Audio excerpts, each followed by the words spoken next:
Alright guys, here we are in a brand new permission. I don't know what was here, but there's interesting piles of rock. So something was here.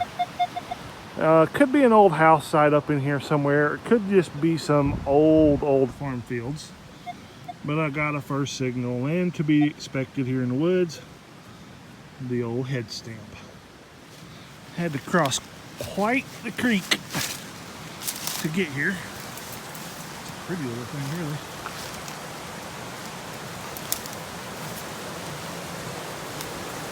You can see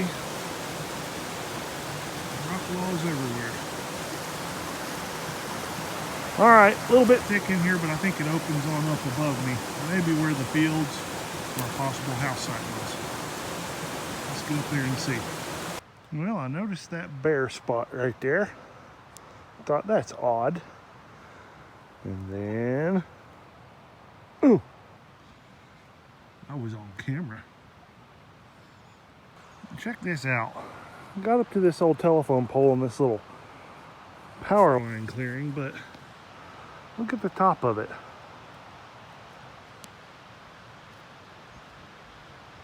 Are those still used? Have I just been blind to them? Or is that pretty dang old? Huh. Well, this is what I wanted to get in here and see. This stack of rock, it's kind of up on this little prominence over this flat area down here. And, you know, if you were clearing fields, I don't know, it just seems like a weird place. Why would you want to go uphill to stack rock? So, maybe a house site here? There's another stack over here on this end. Just kind of up in a good spot for a little cabin. Got a signal here. Wasn't sure what I had. Thought maybe some piece of jewelry, but I don't believe that's period. But it's something. So we'll keep going. Old Prince Albert can, right? Look at this. Prince Albert, but it's got an Old Timer Knives advertisement on there too. And I know just the way to clean this up real good. Yeah, it's got a big hole in the bottom. But I'll show you guys that technique at the end of this video. I think we can pull this one back to life a little bit. I spotted that from 10 feet away and thought, man, I got an artifact. Just the old dead turtle. Looked like a big old hammerstone poking up out of the ground. Alright guys, right here by this creek, as I was walking through here, I just felt myself sink, and I felt what felt like old cans. So this might be a little bottle dump area. So I started looking around. Oh, I see that right there. And that looks like an old snuff jar. Alright, it's still intact. See, a lot of people find these. In fact, somebody just yesterday, I think, posted one of these online and said, you know, what in the world is this thing? And there's your answer. American snuff jars. So that's pretty cool. I'm gonna try to use a little magic on that lid too. It's the only one I've ever found with a lid on it. And bring this one back to life a little bit, if that lid survives. Alright, just like that, we went from metal detecting to bottle hunting.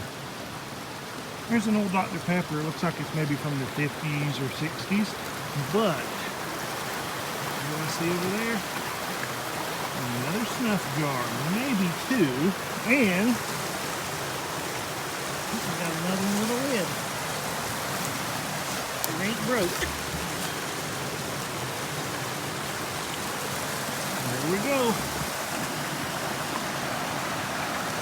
That lid don't have as much detail. I love these old snuff jars. You talked about cleaning them up, and man, the kids love them. They make good little glasses. You go, ew, gross. Oh, it's glass, it cleans up. Ain't nobody died yet. Oh yeah, I think I got 2 more. I'm gonna have a whole set of these. My wife's gonna be so proud of me. Look at there. Another one with a lid.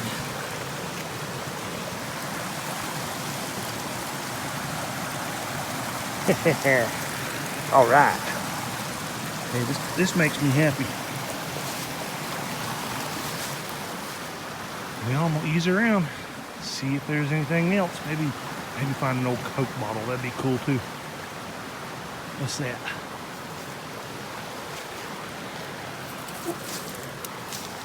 What's that?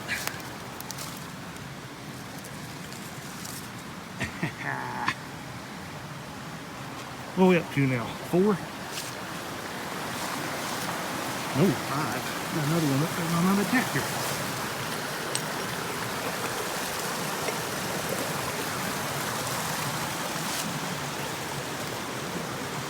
Alright, I'll turn you back on. I'll run across another one. Check out this old rock.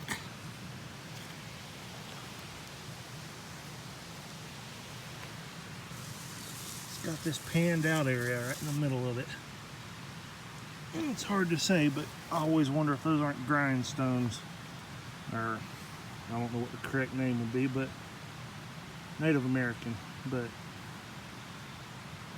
it's always hard to tell. Well, I did a little bushwhacking and decided to follow this little seep that I found up, because I figured we got a spring up here. And check this out.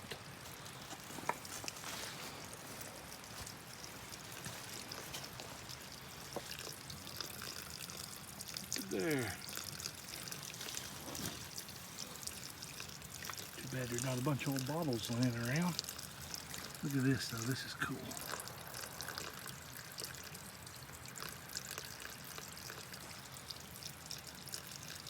That layer of quartz in there.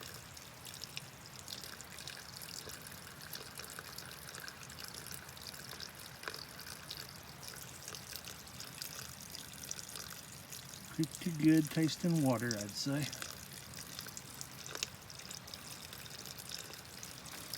All right, now I gotta crawl out of here. The Grand Hall. What is that? It's got a hinge point right there. What's to that? I don't know. Well, I figured out where all that rock stack was up there where I was hoping was an old home site, and it turns out that there was a little roadbed, old roadbed up above me, and I'm pretty sure that rock they pulled out of that roadbed and piled. So, no home site, not much with the detector today. Did find some cool old stuff though. That makes me happy. Alright, so let's go clean up what we found today. We'll sterilize those old snuff jars so the kids can use them.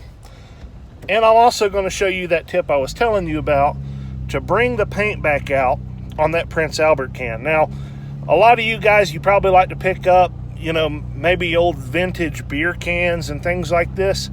This is going to be an #1 tip, so pay attention.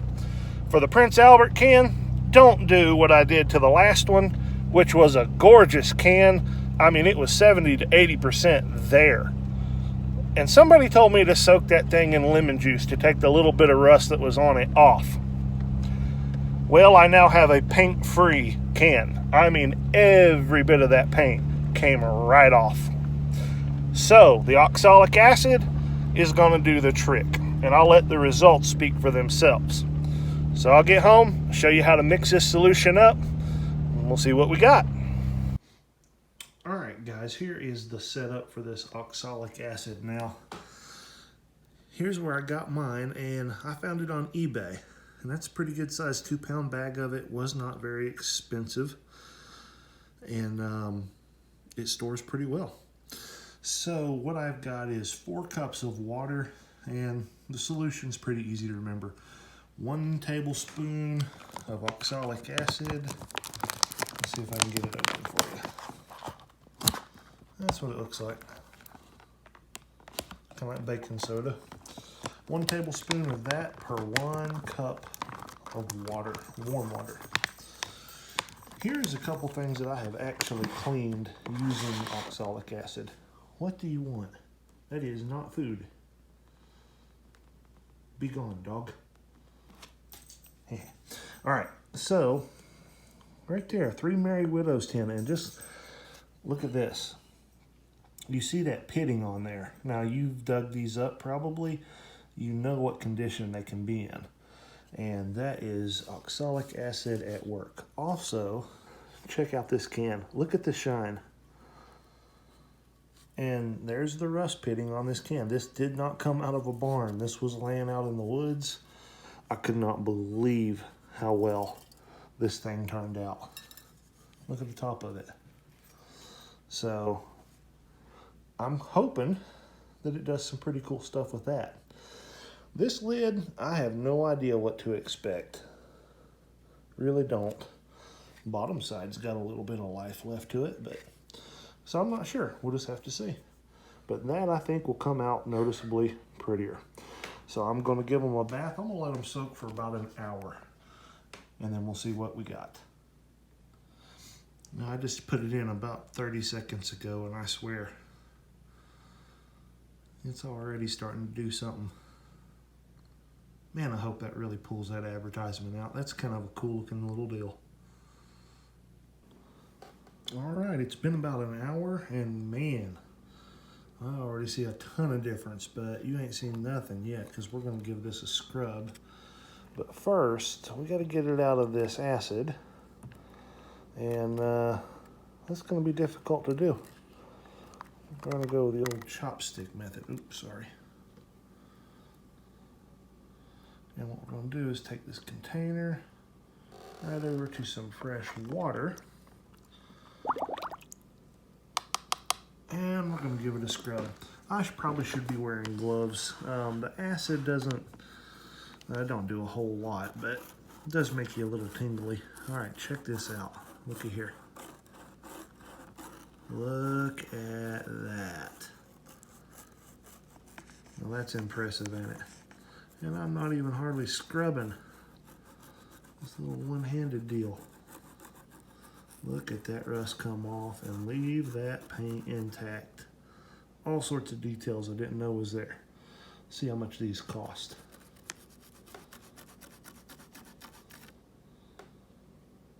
Looks like $2. All right, so let me get both hands on this, give it a good scrub, and I'll show you the finished product. And then we'll take a look at what's happening to that rusty old American snuff lid. All right, guys, check that out. Now that's pretty impressive if you ask me, from what that thing started out with. And guess who showed up on the back of the old can? Old Prince Albert himself. I think I'm gonna let it soak a little while longer because, boy, there wasn't anything on the back of this can. No details at all. And, you know, I might be able to get a little bit more to pop with a little longer soak. But super impressed. And I've not even scrubbed the top of the lid yet. Forgot to scrub there. That's impressive. Now, if you remember how bad this lid was, I'm going to do the same thing. Pull it out of the acid, dump it over in my water, give it a scrub with a toothbrush, and let's see what happens to that rusted old lid.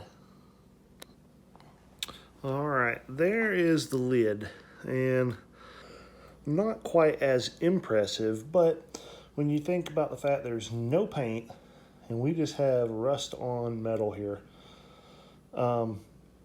we do have a lot more metal showing up through there than what we did. So I think I'm gonna let it soak a little while longer. I think this one will improve with a little bit longer bath, and I'll just give you a final picture on the final outcome. All right, so hope this helps some of you guys out. I'm tickled to death with the results. That's a cool can. All right, I got the jars washed up and they are looking pretty good to go. there's still a few little spots. So what I'm going to do is give them a soak, and I'm actually going to use the oxalic acid because a few of those spots are like this piece. And that rust can really stick to glass, and so that oxalic acid is going to eat that right off. But this particular jar, because it was the worst, I'm thinking might be a good jar just to put a lid on, because I've never found a lid. And you can see my lid started to come apart, but look at that. I mean, that was nothing but solid rust, and that really brought that back out. So I think for display purposes, I'm going to just do something like that right there. And that'll be good enough for that one. But these, I'm going to get a bath in oxalic acid. Then I'll wash them again. And then I'm probably just going to soak them in bleach for a little bit. A little bleach water.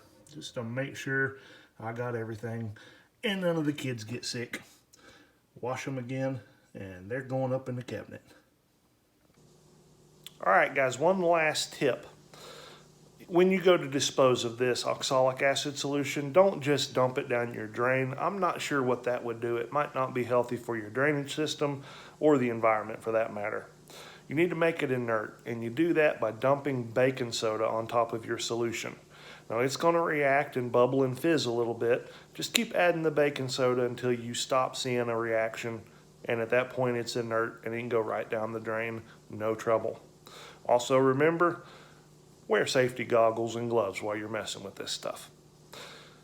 Keep your eyes out. I'm doing something a little different. If you missed the last video, I am reconstructing a Confederate Bowie knife.